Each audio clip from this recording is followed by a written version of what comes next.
Welcome to Educate Us, a podcast and learning collective that explores the questions shaping education. Through conversations with educators, researchers, scholars, students, and community members, we examine the relationship between learning and lived experience. Together, we explore new possibilities for education and its role in the world around us. I am Dr. Tiffany Smith, educator, curriculum designer, researcher, founder, and host of Educate Us. Thank you for joining. Let's begin. Welcome back to Educate Us, where today we continue the conversation with episode 9, Preparing Teachers. Over the past several weeks, we've explored what happens when education moves beyond the traditional classroom. We've talked with teachers, community leaders, and higher education faculty about real-world learning. We've talked about student agency, multimodal composition, and the opportunities and challenges that artificial intelligence brings to education. But today we make an important shift. It's one thing to imagine what teaching and learning could become. It's another thing entirely to ask a much harder question. How do we prepare teachers to make that vision possible? Real-world change doesn't happen because someone writes a new curriculum or purchases a new program. It happens when teachers are prepared, supported, trusted, and given the space to bring their own expertise, creativity, and humanity into the classroom. Today's guest, Shinita Simpson, brings a perspective that has been quietly shaping this work from the very beginning. While many conversations throughout this series have focused on students, curriculum, and instructional practice, Shinita continuously brings us back to the people responsible for making meaningful learning possible every single day, the teachers. With experience spanning the classroom, special education, educational leadership, consulting, and school governance, Shinita understands education from nearly every angle. Throughout this conversation, she challenges us to think differently about teacher preparation, professional learning, curriculum implementation, leadership, and what it truly means to support teachers so they can better support students. This isn't a conversation about finding quick fixes. It's a conversation about building the conditions that allow great teaching to happen. If we're serious about transforming education, then we have to be just as serious about preparing the people leading that transformation. Here's my conversation with educational leader, consultant, school board member, and lifelong educator, Shinita Simpson. These candid conversations end up producing a lot of really good fruit for our listeners. So yes. I'll just start from the very beginning with you. When I brought the educators together in the summer in July of 2025, so here we are, July of 2026, Shinita, and this work has progressed, right? Really? How long ago was it? It was just 1 year. When we got together at Brio, is it Brio or Brios? Brio? Brios, Brios. Me, you, Harlan, Joelle, Melissa, and Rashonda on video at Brio. Now, here we are 1 year later. But one of the things that I remember so vividly about that conversation, about the subsequent conversations that we had when the group got smaller and we were trying to figure out the direction of the collective and how things would perspire, your voice was authoritative, direct, on point, insightful, expansive as it pertains to what teachers need to know to do this work. Most of the voices, a lot of the other voices were about the actual implementation of the work. So from the teacher perspective, so the person that's in the classroom, but your voice was always, well, they need this and they need that and they need to consider this and they need, this is in place for teachers and this is how, and if you want that to happen, then this, your voice was always the loudest. So you you have plenty to say as it pertains to the work of the teacher, what's required. A lot of the conversations, all of the conversations that we've had up until your podcast is either with a community leader or a teacher. Mm-hmm. So you're a teacher innately, but... Oh, yes, by trade, I will always be, because that's first, even in an administrative role, having that conversation with superintendent and other principals. Like, did you forget that you were once a teacher? People lose sight of that the higher up they go, right? Mm-hmm. And my biggest thing is always about the key stakeholder, the children, right? Mm-hmm. We make a lot of decisions, and based on your role and being in different roles, I understand why decisions have to be made. But a lot of decisions are being made for children does not align with what they need. Hence the reason why we have the educational gap, right? That will never be closed. And if everyone was an amazing teacher and can do teaching right, we would have the literacy gap that we have. We wouldn't have the mathematic gaps that we have. We wouldn't have the social emotional learning gaps that we have if everyone was a great teacher, because everyone in America typically is required to have a K-12 experience. And now they have pre-K, P3 through 12th grade experience. But yet and still, students have major gaps in many different areas across America. That's a problem. Well, the fact that you're able to see that problem from above and not through, because a lot of the time when you're in that situation, you're thinking about what you're going through. You're thinking about what you're up against. And in a lot of cases, in some of the cases that I presented in the podcast, we heard from teachers that are doing it successfully and having, triumph over the impediments, that prevent students from being able to fully participate in the learning experience. I can't lie. Sometimes the more I understand capitalism, the more I wonder what kind of real impact we can have, because that gap has to exist in order for capitalism to thrive. It's unfortunate. Because it's by unfortunate. Design. It's definitely by design. Yep. But you understand that, and you're willing to learn that. And I understand that, and I'm willing to learn that. But as the Bible says, we perish due to a lack of knowledge.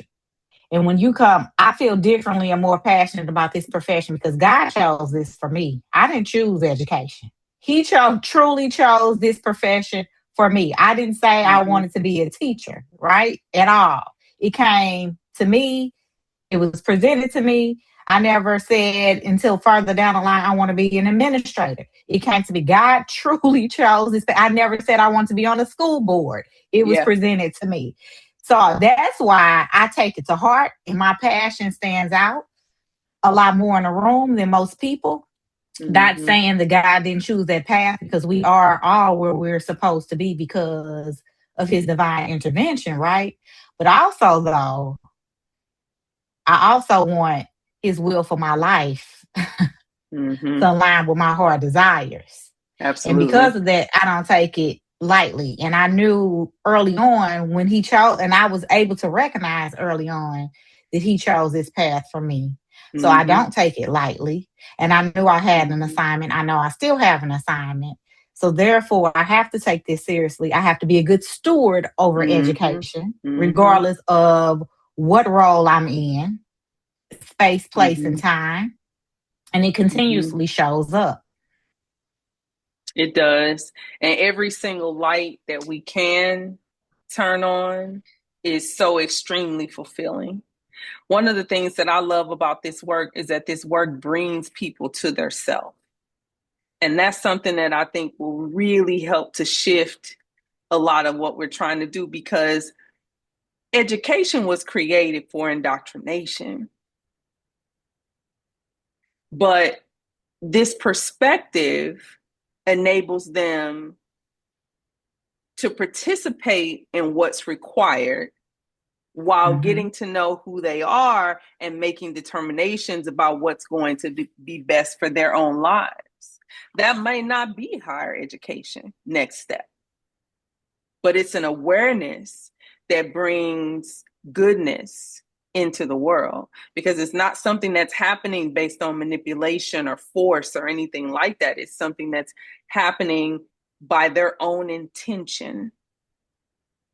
And so, we've been having conversations. I've been having conversations with teachers about how that work shows up, how that agency shows up, how we incorporate the technology piece, because access is consistently and will forever probably be, I don't want to speak that into existence, but if the gap has to be there, then access may be an issue.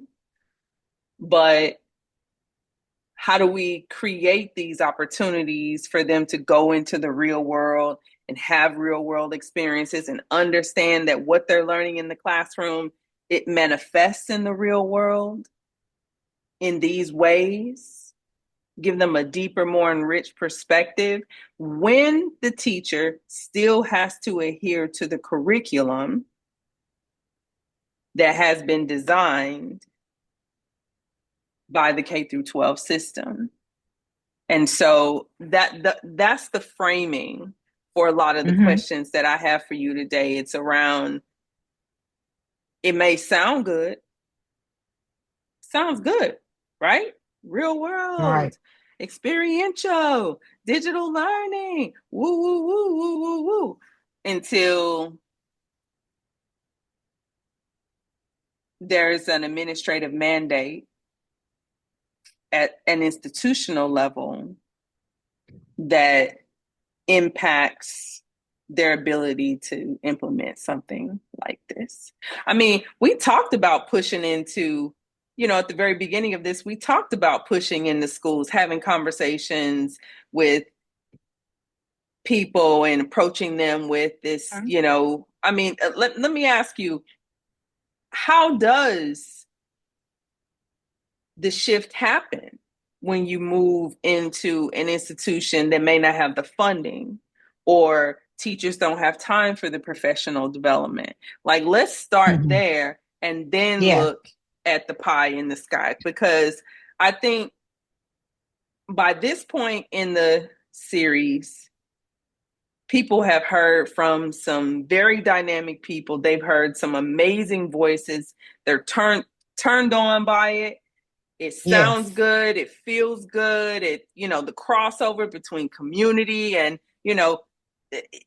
even though at this point in our conversation, those episodes haven't come out yet, I'm telling you what's already recorded and what's coming before this conversation, so that people have an opportunity to say, how do I do it? You get to make the shift. Yeah. The shift to me is very complex, but it's really simple, because I've traveled all over the world to different continents, third world countries. And I always say this to teachers, leaders, all education stakeholders.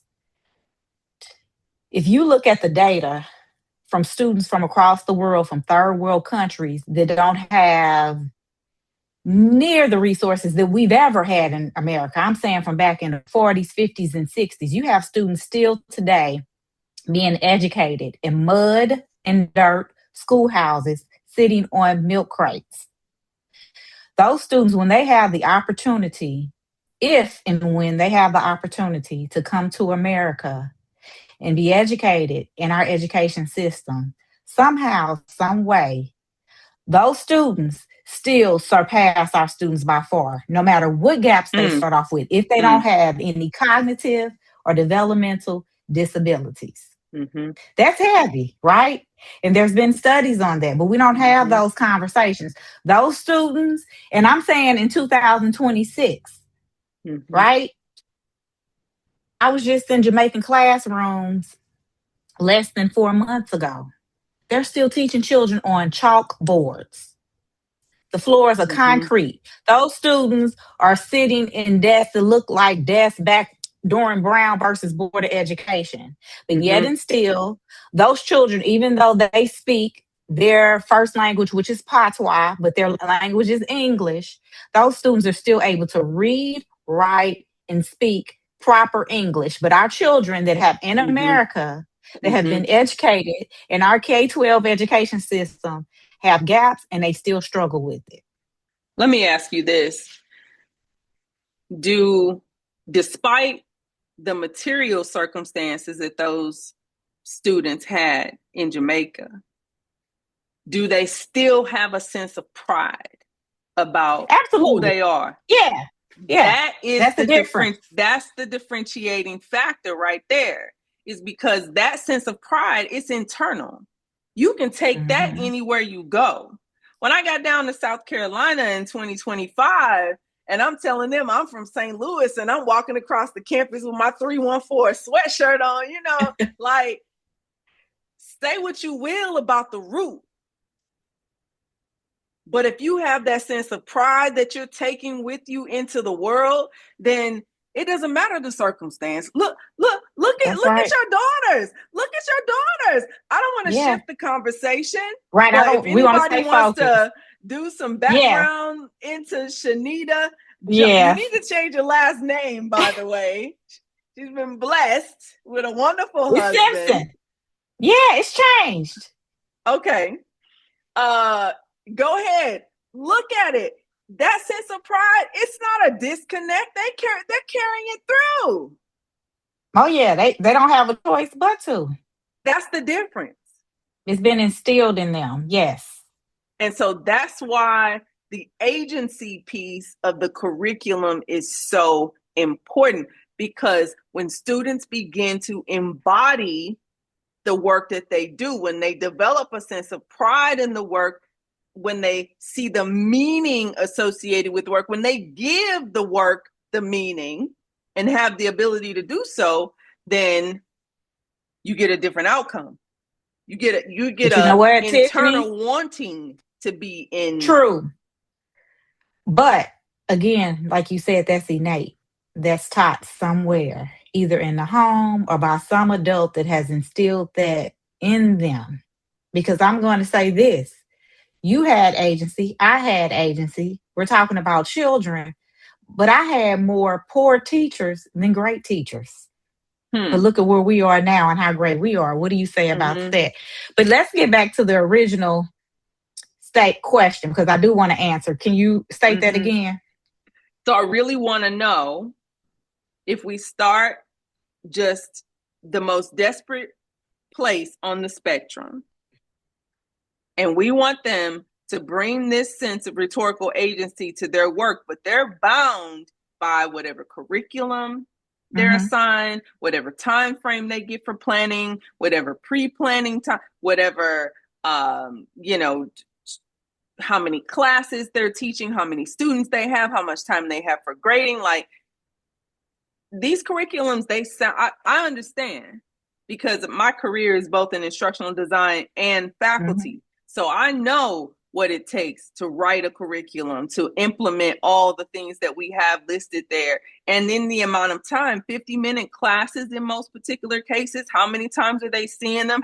Listen, I spent some time, not very much time, but I spent some time in a high school, and that rhythm is fast. And that day really fast. is long. And there's very little time, even for yourself, to just stop and get back in it. Like, you're on from the time you get there until the time you're done.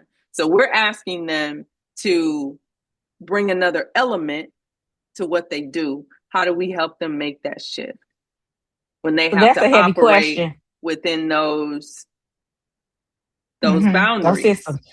So that's heavy. So we need to unpack it. So 2 things here. It looks different, very different in elementary and secondary, because you mentioned high school. In secondary, those teachers are concentrating on a content area, one content area, typically. Okay. We know that looks different from place to place, school to school, but that's how secondary was designed. In elementary, those teachers are responsible for 5 different preps if they get to them: math, science, ELA, English, social studies, and science, right? 5 different preps with typically a 50-minute planning period. So that looks very different. So I just wanted to put that out there so people could look at it and think about it from those 2 different perspectives, because secondary looks very different than elementary. 2, also, I have seen, even going in, talking to teachers, evaluating, having conversations with teachers with curriculum. You have the individuals that are responsible for curriculum, evaluation and assessment, curriculum, instructional coaches responsible for adoption of curriculum. That should only be used as a guide. Even though there are many curriculums that many leaders say need to be scripted because our teachers are not teaching to fidelity. But still with that, you have to be autonomous. You have to have a certain skill and will for implementation and bring your art of teaching to whatever curriculum you have to teach. And that's the that part makes right the difference. There. That's the part there. That's key. The art of teaching teaching has been lost. There. Yes. Yep. And overall, I think it's happening because of the pressure. What do you think? I mean, I don't know. I've heard people say post-pandemic, it was one way. Now it's. Well, this is the thing. We're 6 years out of the pandemic. They never said it was over. So technically we could still be in a pandemic, right? Nobody ever said it ended. But if we think back to when we were teaching and learning at home, online, we had these issues before the pandemic. People can't continue to blame it on the pandemic. Yet and still, yes, we know that children have had severe loss as a result of the pandemic because they lost valuable instructional time. But we have to move past that because our children, they are our futures. So we don't have time on our side to continue to try to figure this out. And we have our K-12 educators or more degrees than ever time here on earth. But yet and still, they struggle with figuring out. Now teachers possess doctoral degrees, right? Some PhDs, a lot of EDDs. But however, any type of doctoral degree, you're trained and you're educated to figure out a problem and solve it. You should have a scholarly approach, but yet and still, many educators still struggle, right? I think it starts with a shared vision rather than simply purchasing new materials. But oftentimes, a lot of teachers feel like they don't have a voice in the curriculum that's chosen. They show up. Yeah, they show up during orientation week. They're sitting in professional development. And they're told, this is the new adoption. This is a new curriculum we're using. This is a new pedagogy we're going to use. We're going to train you on it for this week. And then off you go the first day teaching and learning. So this. Now. But let me say this first, though. Let me say this, though, too.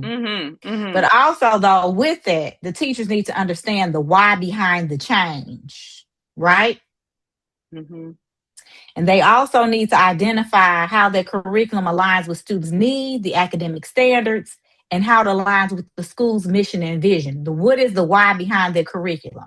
Regardless of what it is, regardless if it's a curriculum or a pedagogy that I agree with, I need to understand as a teacher the why behind it and make it work for my students because this is what I have.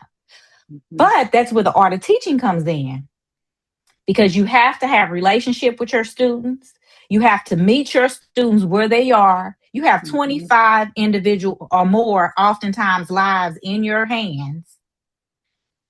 You have to figure out how can you reach each and every one of them and not leave one behind.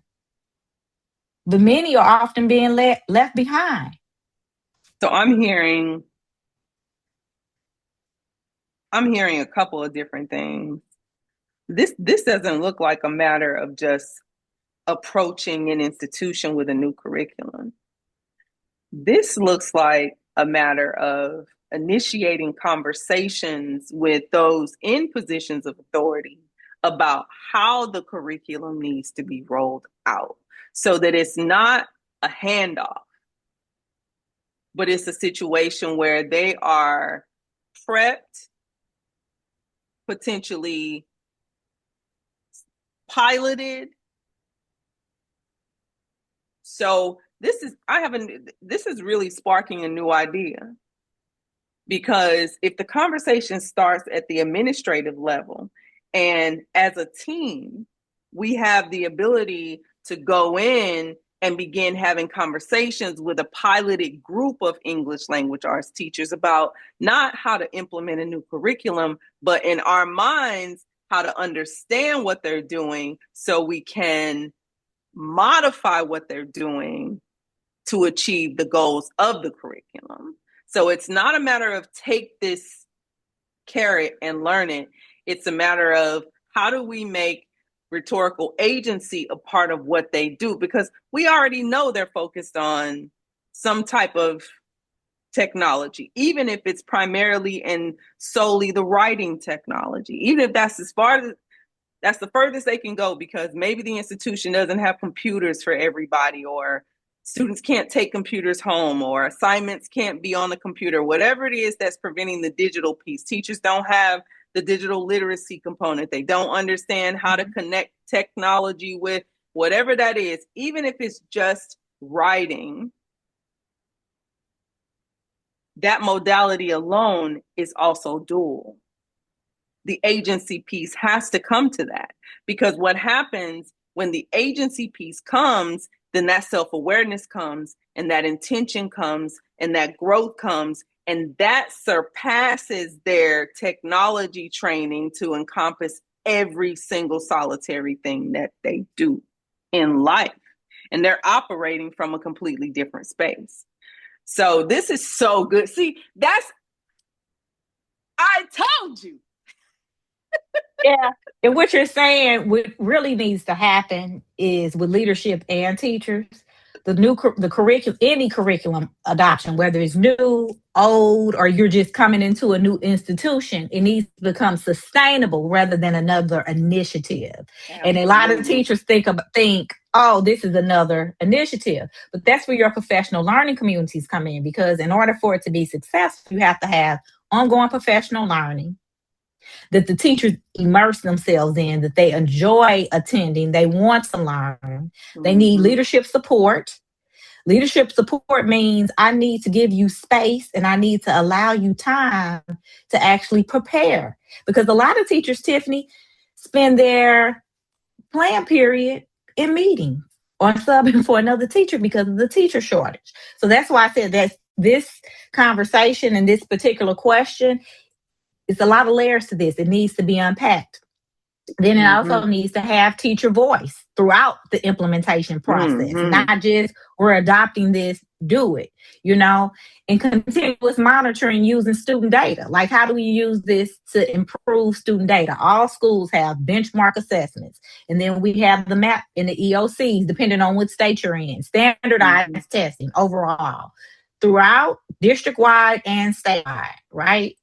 Because when teachers feel prepared and supported and valued as partners in the process, like I said, it becomes sustainable rather than just another initiative. For sure, because they need to embody the work that they do. And they have to have a sense of pride. In embodying the work that they do, they'll understand more and more how to bring that embodiment to the work that they're required to do. Because what ultimately happens is that when you develop that additional intention in what you do, you start to bring it to everything. It doesn't have to be written down on a piece of paper, how to bring agency to what you do, because you're always operating from that space and you're always looking for it. That's the thing. Like in my research, I was always looking for the duality in every single thing that I reviewed. How are they focusing on it? What are they doing in opposition to it? How are they making these two things have conversation with each other?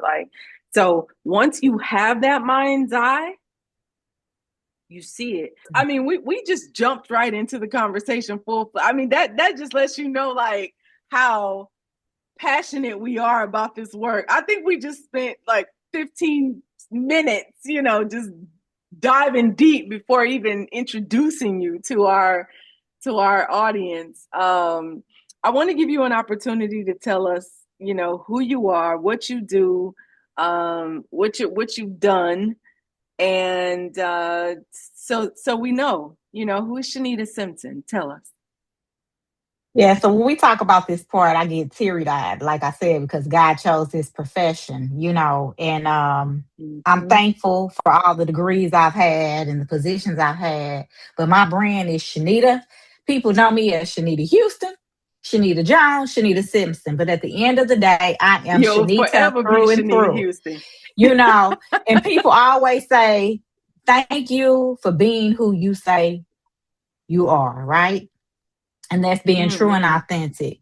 But to give you some background, I could say I have 4 degrees, a Bachelor of Science, a Master's of Art in Teaching, a Master of Art in Rehabilitation Counseling, and an EDS, right, in administration. And I'm certified in K-12, cross-cast special education.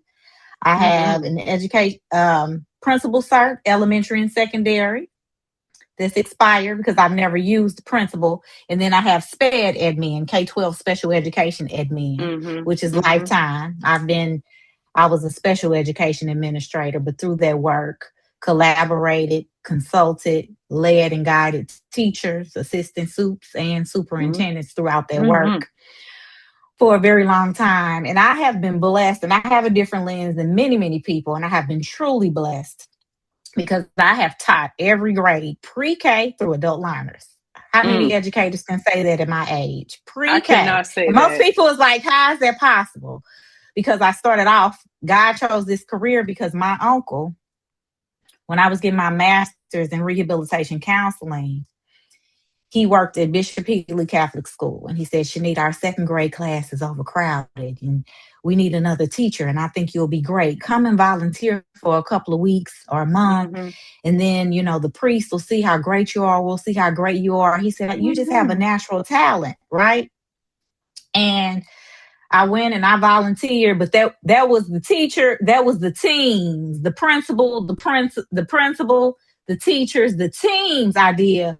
But Father didn't have the funds for it. So I said, I got to get out of here. But he knew he had to answer because I went into this. I enjoyed my time, but I need to make money, right? I have a child. I'm in school, grad school. So a principal at St. Engelbert Focus School made a position for me. Miss Sybil Self, God bless her soul. She made me we didn't call it paraprofessional back then, but it's paraprofessional. The in-school substitute and teacher assistant. And once the teachers in the building, I developed relationships with the children, I'm a relationships person. I come from a big family and they recognized my skill set. And I was really higher degreed. I was working on my master's than many of the teachers. They felt comfortable taking out work because I could implement the curriculum. I had good classroom management, and that was a K-8 school. So over the course of those 2 years, I taught every grade. Then in the summer, they had a preschool across, on the side, right across the parking lot. And I went over to the preschool during the summertime and taught in the preschool. And I had a friend, Erica. I always help people hustle, make money. I got her hired over in the summer at the preschool. She started working at Gateway High School. Her high school trigonometry teachers, Miss Irons. She brought Erica in as a long-term sub because it was a teacher shortage back then in 2002. Erica said, Shanita, you can come work at Gateway and make $132.50 a day. Hot dang, that's some money, right? While you finish with your master's, because I was going into counseling, rehabilitation counseling, that's working with individuals with substance abuse, developmental disabilities, mental health. That was my field, right, at the time. And so I wound up working at Gateway in special education. Like I said, God chose that for me because I was working with adults with mental illness, developmental disabilities. They needed some teachers. So I became an in-school sub. And through teacher evaluations, one of the principals came in one day. He said, Shanita, I need you to meet with me in my office. He said, you have a skill. I see a gift in you. we're going to put you on a provisional. He said, by that time, I had a master's. This was my first year in. And he showed me that teaching schedule. So I went from that sub pay to master's pay. I'm like, oh yeah, I can work this out, right? Motivated by money, but still having seeing the difference that I was making with my students. And then I had to go back to school to get my teaching certification. So they're like, that's by next when year, we ended up going to school together. Yeah, at Webster. And then it's like, okay, you're in master's now, then you'll be at master's plus 15, master's plus 30. And it's like, okay, you're at the top of the teaching scale, because back then, I don't even think they had like a PhD, EDD, because it wasn't the norm for teachers, right? It was just master's plus 30. And once you got beyond that, you got to pay. So I taught at Gateway for 4 years, and I really loved it. And my oldest students are 38, going on 39 years old, making a difference in lives, And secondary was always my jam. That's a long career. I chose secondary because I just like working with older students, like you said, because of their agency. They had a voice. And, I had them 9th through 12th grade. And I knew that it was very important, like you said, to fill those gaps, to help them and support them and provide them for wraparound. Your life comes back full circle. I was watching the news this morning and they had a special on a Covenant House. And I was like, wow, it tugged at my heart.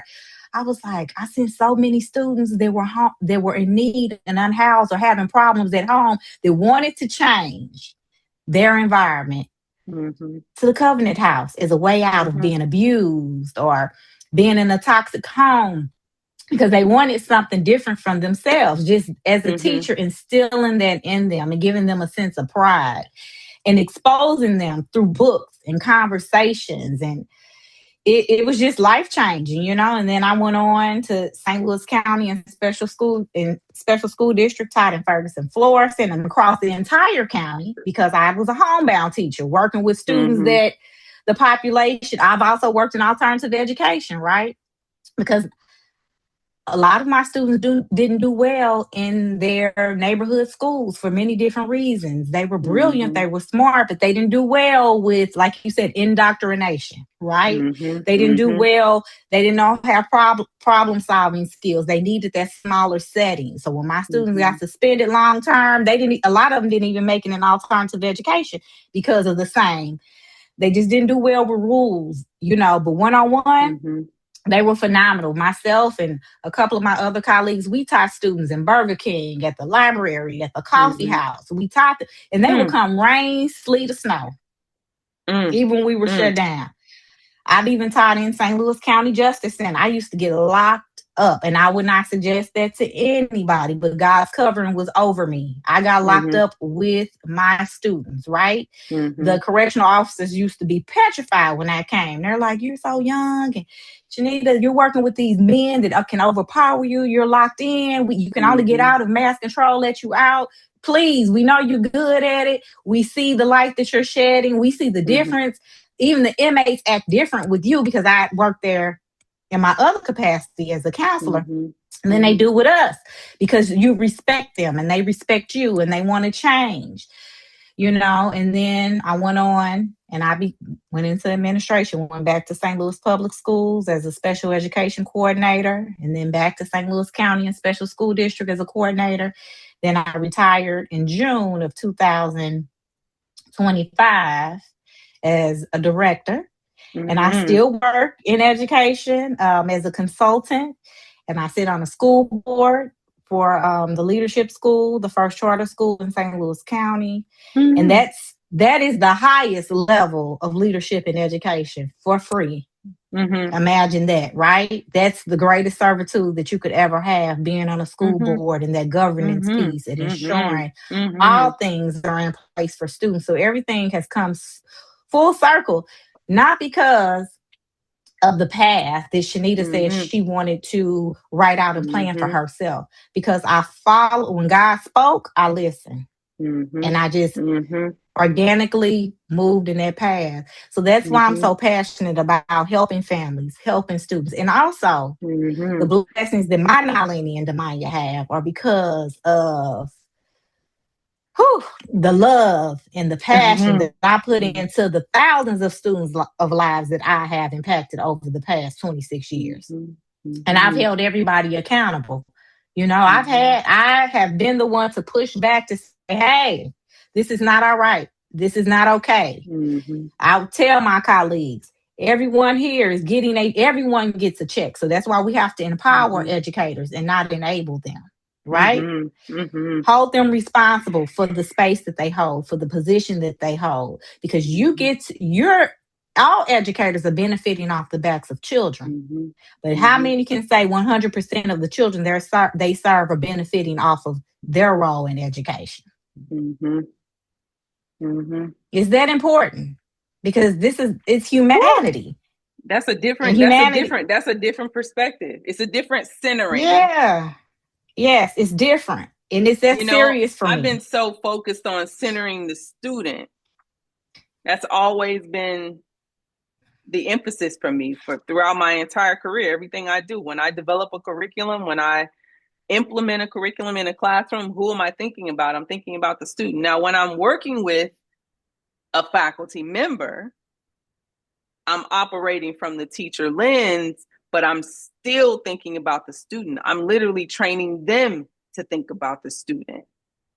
But if you really pull back to the lens that you have a notch higher and look at the teachers and how they're operating and center them and their experience and their education and their onboarding and their development and their, if you center them, that's a different perspective. It's from the heart, right? It comes from the heart. Rita Pearson is my favorite educator. She's no longer with us. Every student needs a champion. And that is so true.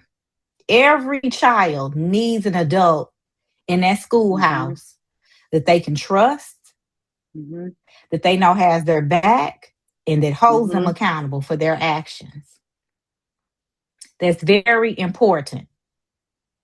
But that same diplomacy and that same democratic conditioning in the classroom has to happen at the administrative level as well, is what I'm hearing. That teachers need to have voice in the work that they do, in the curriculum that they implement, in the mandates that they're required to. And let me tell you, I don't see this as democratic, I would say, as our democratic society. The institution itself has a mission.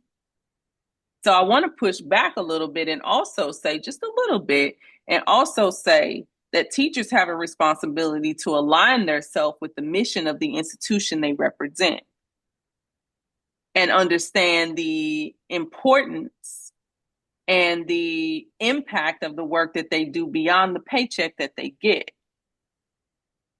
For those teachers who do take the job for a paycheck or, something that's not, if the students are not motivating their trajectory, then I see it as a problem. So just like you're saying, listen, center the teacher experience, the teacher onboarding, the teacher training, the teacher materials, the teacher resources, the teacher conditions of the classroom, the teacher, center the teacher, but the teacher needs to make sure the teacher centers the student. That's their primary role and responsibility. And it's about relationship, building relationships, building a classroom community, right? It's so many layers to that as well, Tiffany, because people are not well these days. They're bringing their own trauma and drama into the classroom, and it shows up. That energy projects in your space at all times. And they have to have innate care and respect for each child that comes through their door, no matter how those children show up, right? No matter how they show up. Because pre-K through second grade, kids are learning to read. 3 through 12, they're reading to learn. So those that don't have the ability to read to learn because they didn't learn to read and they don't have those foundational skills, you're going to get the acting out. You're going to get the avoidance, the task avoidance.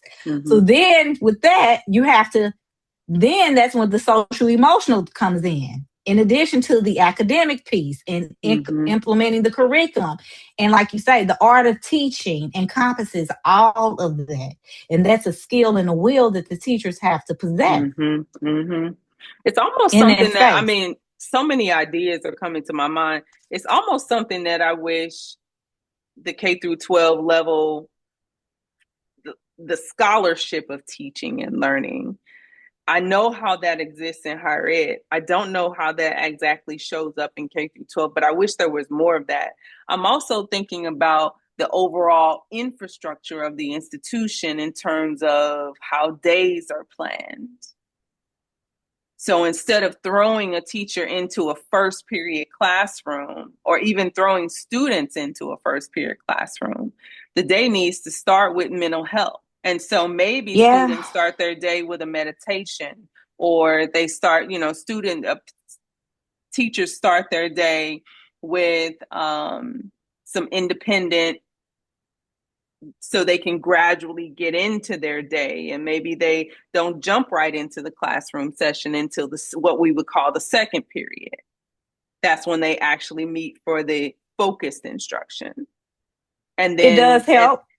And then at the administrative level, what class they go into is based on how we're supporting the natural development of learning as it consists throughout the day. I would also love to see schools get out of this first period, second period, third period, fourth period kind of model in general, so that when learning starts, I'm studying science. So I'm going to the science wing for the next couple of hours. And when I finish this, then I need to focus on math so I can complete my science calculation. So I'm going to go to the math wing, and so maybe they have these like projects that they focus on or something. I don't know. I just really think we need to rethink how we're conditioning learners in the education space in general, because the existing condition in a lot of cases is modeling a society that no longer exists. That is so true. But that's what you're just mentioning. It is happening in many places it's happening, because that's where teacher agency comes in. Yeah. I mean, like I said, it's been over a decade since I've been in the classroom. But before I started diving into curriculum, I had to set the tone of classroom community. How are you doing? To show that I genuinely care. In secondary, that looks different than elementary. But in elementary, they have circle time. They have times where they have community chores. So that's happening. Now, how it's happening in different places looks very different, right? It just depends from school to school. I mean, you could go to, even in school districts are very segregated and they look different. You have higher performing ends of the district than others. You have places where teachers are fully autonomous. The students have autonomy. They have voice. And you have some places where some teachers just don't want to relinquish control. It's like a soldier. This, we do this, and this way. We don't have any room for any agency. They're distributing knowledge and not facilitating learning. And that can happen from classroom to classroom within the building. Also, I mean, we have a lot of work. There are some beautiful things happening in education, and there are some really sad, horrible things happening in education. And I'm saying in high performing schools, districts, and our lower performing school districts. We have a lot on our plate. It's so many different levels to this work that needs to be addressed. Just in my training, I've been training for 16 years. I developed curriculum for early childhood, the private owned early childhood centers, and I provide them with their professional development clock hours. And those teachers aren't required to have a certification. I've seen some amazing work happen in some of those schools. And in some of those places, they're just sitting in the professional learning for a checkbox, right? You have to have fidelity checks in place. You have to give people the opportunity to immerse themselves. And administration also has to hold teachers accountable for the work that they're doing. Coach them up or coach them out. I've taken in my career as an administrator, I've had some conversations with individuals, that were headed towards and placed on a performance improvement plan. But by the time their performance improvement plan was up, they were the most phenomenal teachers. And I'm just thinking, someone just allowed you to become complacent. But now you have to show up differently for the sake of these children. And at the end of it, yes, it was an investment. They were like, this, wow, I grew so much. This wasn't just punitive. No, I need you to show up for the sake of these students. I need you to show up. I need, like you said, you have a certain responsibility to children other than just showing up in the classroom saying you're implementing curriculum. Because I've been in some classrooms where the teacher can implement the curriculum, but the children are not learning. Let me ask you this. I don't want to get into this too much because we have the coming up podcast about the administrator's role in all this. But just briefly, if you could speak to what's the gap? Why does that gap exist? Why does the administrator have to be told to investigate the professional development of teachers? Like, why is that not consistent? What's blocking their ability to do that? Reality of it is there's so many different issues that go on in schools now than ever before. For one, teacher shortages, right? Across the nation. So as a leader, you may have your entire day planned out and then something happens. I mean, you have emergencies that happen. You have children coming to you that are not even living with a family member. They're living with their father's girlfriend. You have children that are unaccompanied minors show up. You have emergencies happening in the school. You have adults that you have to, mental health issues that you have to tend to. Then you're looking, you have to cover classrooms. You have buildings where 10 people may be out, right? And you're supposed to be out at admin meeting. It's a lot going on. There's so many other elements that contribute to the why behind that you can't really go in every day and do your instructional observations. Hopefully, have time to write them up, meet with them, schedule the meetings, feedback. And in addition to that, you have a lot of districts now that are, because of the state we are in our current political climate, that's a different conversation. Jobs are being cut, so you don't have instructional coaches for your building, because there was a time where you had coaches that could come in and help to support their work. But oftentimes you may have an instructional coach, but then guess what they wind up doing? Subbing for the week because somebody's out. So the system, so the ecosystem has been disrupted significantly. Let me ask you, does the Department of Education, the federal Department of Education, play a big role in that? Like, why aren't we promoting more people to become teachers so we can fill and hire and staff? There has to be finance to support that type of increase. So what is that? Because we could, I'm hearing we need more teachers, we need more coaches, we need more substitute teachers, we need better relationships with community colleges so that we're feeding. People have to have 2 years of college to be a sub. So we need better relationships with community colleges. So we're feeding. We need to create more teacher programs across the United States. We need to have better contacts and relationships with higher education institutions that have teacher programs to feed more teachers. I mean, why is that work not happening? Is it the funding? Well, a couple things. Well, one, not anymore. You don't need 2 years. That's also an issue. You don't need 2 years of college to be a sub anymore. You need 60 college credits, or they have micro credentialing through the Department of Elementary and Secondary Education, right? So allow them to sub. So that's one thing. But the political climate, that's a whole different podcast that we could have. I'm just going to say this right now. The person that holds the highest position in the United States of America has deemed teaching certification as a non-professional degree. So what does that tell you?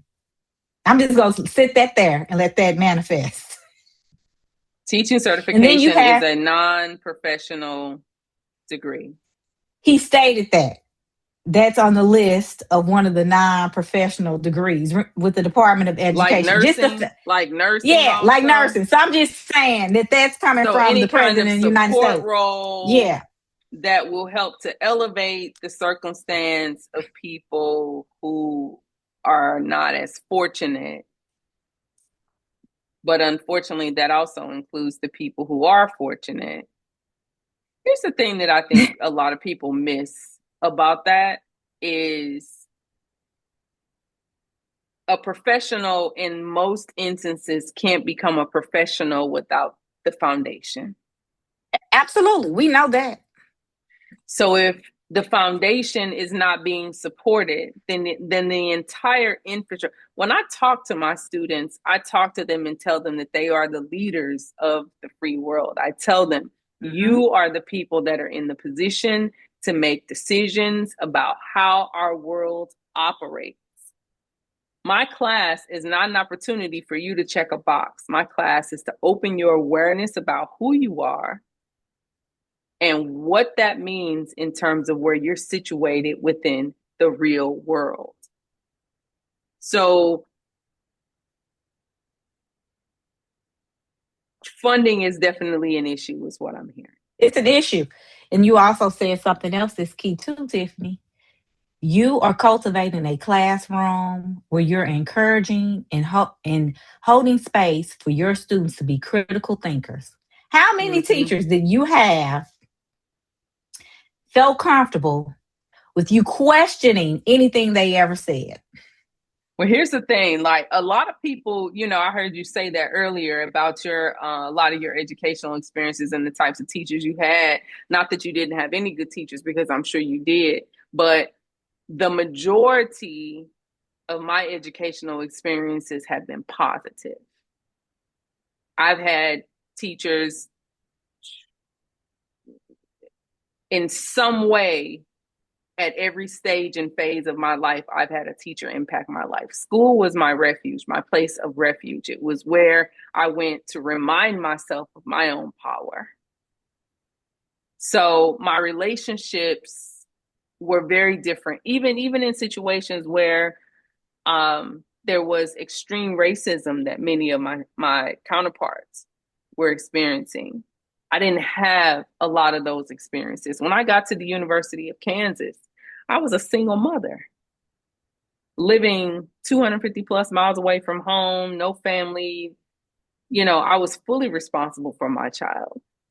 Yet my dedication and my devotion to what I was trying to pursue attracted the right type of people, I think, in my life, because I didn't really have a lot of negative experiences that pertain to that. Negative, but impactful, right? Because I went to a blue ribbon school district, right? Yeah.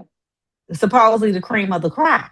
But my most impactful teacher was in the 12th grade, my co-op teacher and my DECA teacher that was teaching job skills and professionalism. They had the greatest impact on me. And my high school counselor.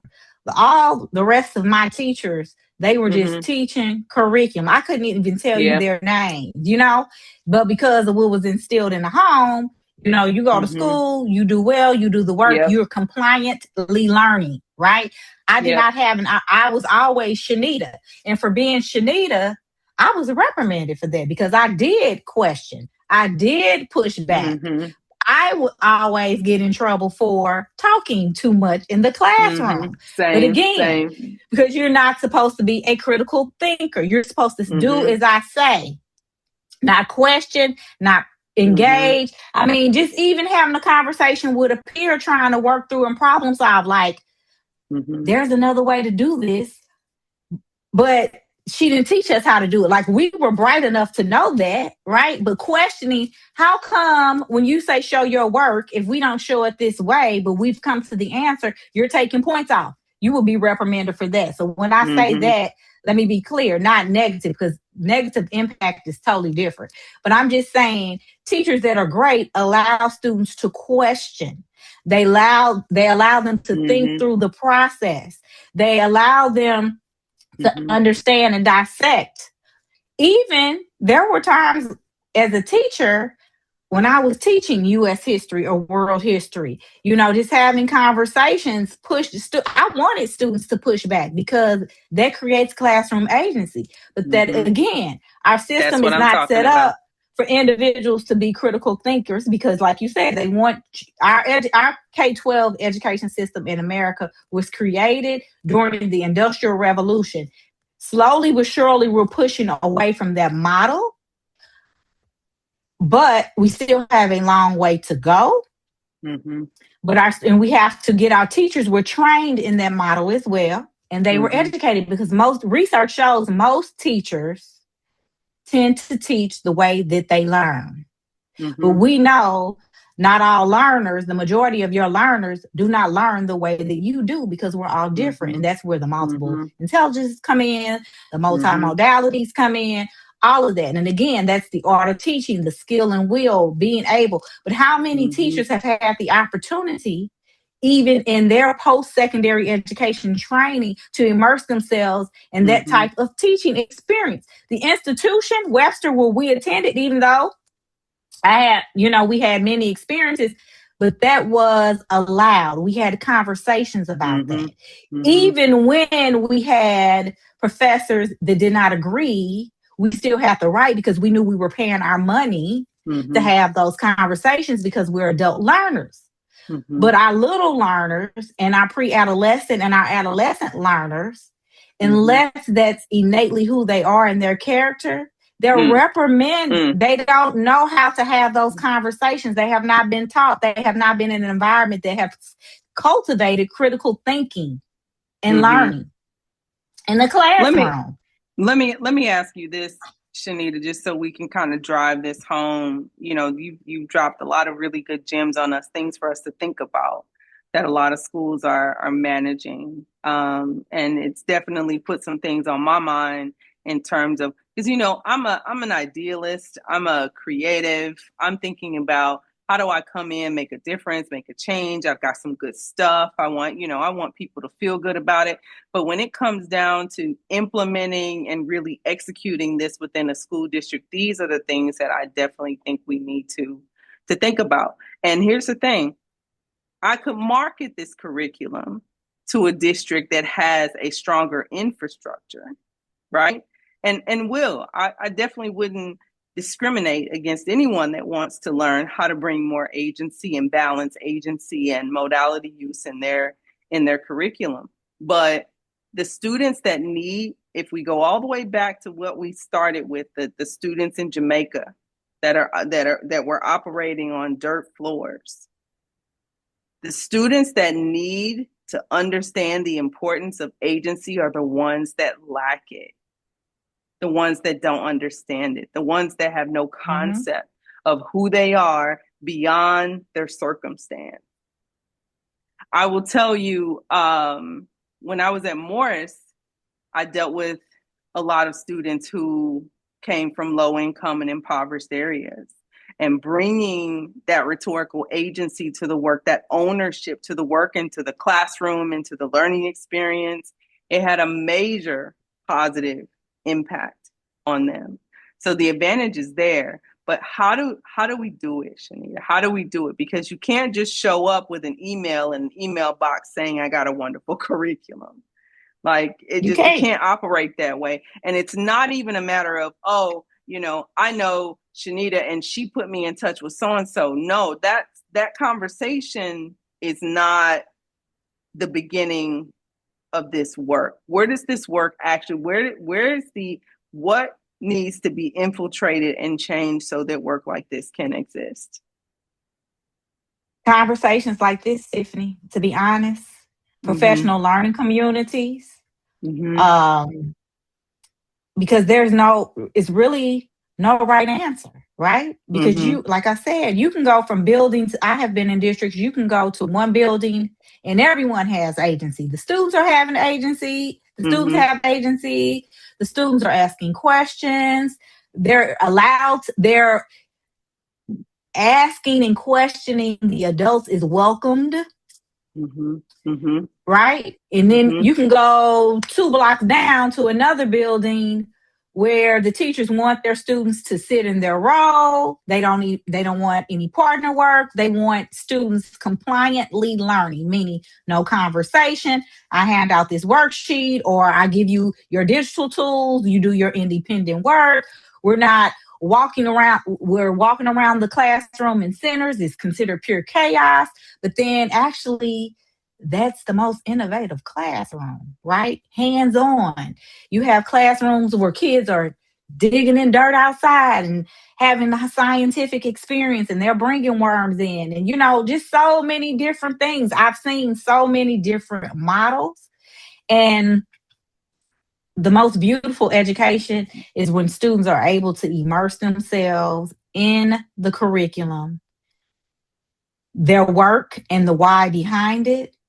They're able to really get in and have an understanding, and their brains are opening up. They want to read. They want to learn. There's classrooms where students struggle in high school with reading, but guess what? Their teachers have put their tools. I've worked in districts with one-on-one devices. I've been out of the classroom for over 10 years, over a decade. But my last experiences in buildings, they made the students lock up their devices. This phone is made for more than just talking to people on the phone and texting. Every tool that our students need lie in these devices. If you cannot read, you can literally scan this over some text and allow it to read aloud. With AI now, they can actually teach them to use the tool so that they can learn. But in some places, we're packing them away from them. I will say, in the episode that I did with John Burroughs, that in general, they have a no phone policy.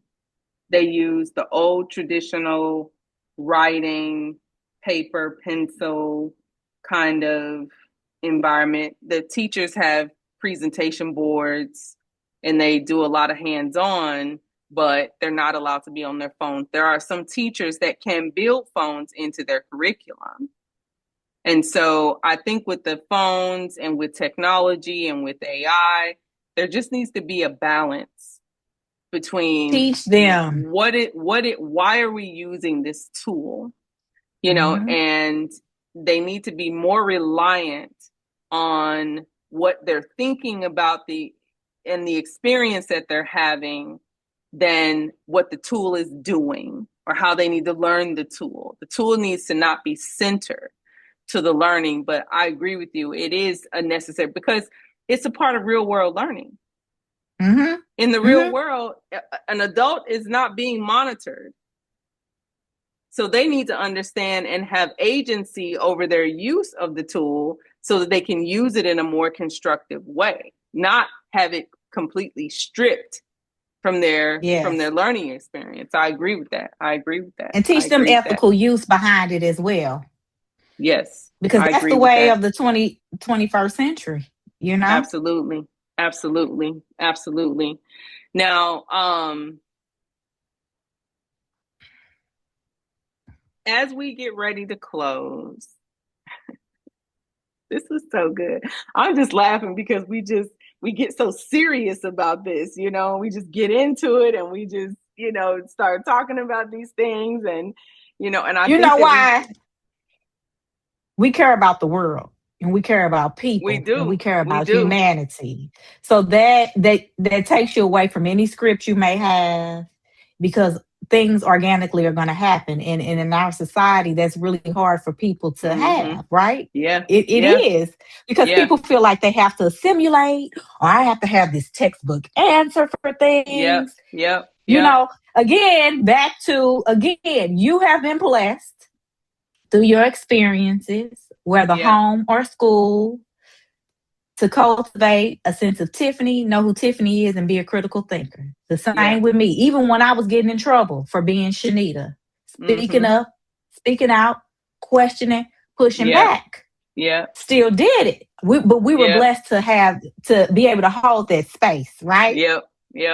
A lot of people have not been able to hold that space and to be able to show up authentically themselves, Tiffany. And because we care, we have a voice and we have a lot to say, and we cannot be silenced no matter what. No matter what. And that's why bringing this, even if it's consequences. For sure. And I've suffered the consequences. I've literally, even in my adult life, I've had people try to silence me and say things to me like, if you don't operate in this way, you're not going to be. And there have been consequences. I can't say that they were completely wrong in their decision making, but you understand that the power within me is so like that. I feels like suffocation. It feels like I can't breathe. My body won't operate the same way. I can't get up in the morning. I can't move forward if I'm not operating with purpose every day. The more that I'm shift and move away from that purpose, the more depressed I get, the more defeated I feel, the more negative thoughts I start to have. I have to operate in that way. And I understand the benefit and the joy in doing it, which is why we bring this rhetorical agency to the work that we do with students, which is why I want to see teachers develop a natural affinity for their ability to be able to bring that agency in the work that they're doing, even if they're implementing a curriculum that has strict guidelines and strict adherences, and 50 minutes is all you have, and these are the materials you have, and if you don't have the right materials, then improvise or do something different. Even if they're operating under stressed conditions, I want them to feel and be present, to be calm, to understand that the session doesn't have to be perfect for the learning experience to take place. Like, I want to bring their agency.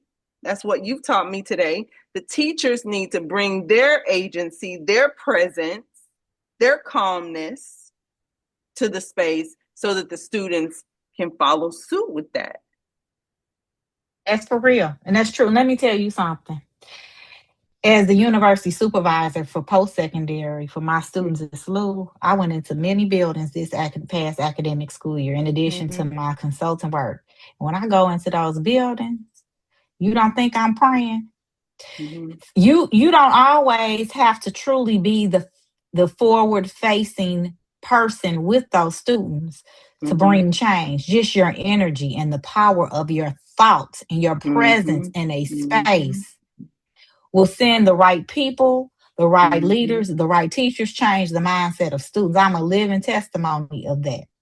Because when I go back into those buildings, children remember me. I haven't even seen half these kids. They're running up, hugging a total stranger. They're asking questions. So what I'm saying is true and real. And just transforming teachers, just showing up, having these authentic conversations with them and coaching them makes a bit of difference. Even with my business, SJ Training Innovations. Tiffany, I have not marketed this business. I have been in business for 16 years. To God be the glory. It's been off of word of mouth. And what I have brought and poured into them as a trainer and as a leader, and through conversations and just having basic care for individuals and encouraging them and challenging them to be better. Like you said, to be accountable for children's lives. Like I tell early childhood teachers all the time, you have children during the most important time in their lives. Their lives are like sponges. You all are the foundation for who these little people are going to be for the rest of their lives. Do not take that lightly. You may not listen to anything I have to say about these early childhood standards, these developmental milestones. If you don't hear anything else, hear me when I say this and understand what this means. Because if you don't do right by children, it will come back later on in life. So you have to be a good steward. If you're an educator, and this is the one thing I would say to all educators, if you're an educator, no matter what your stakeholder role is, you have to be a good steward over the lives of those children, because you will reap what you sow all the days of your life. And that's a wrap. Thank you for listening to Educate Us. Educate Us is a podcast and learning collective of TMS Visionary Group. All podcast content is protected by copyright. Copyright 2026 TMS Visionary Group, all rights reserved. New episodes are released every Monday. Thank you for joining the conversation.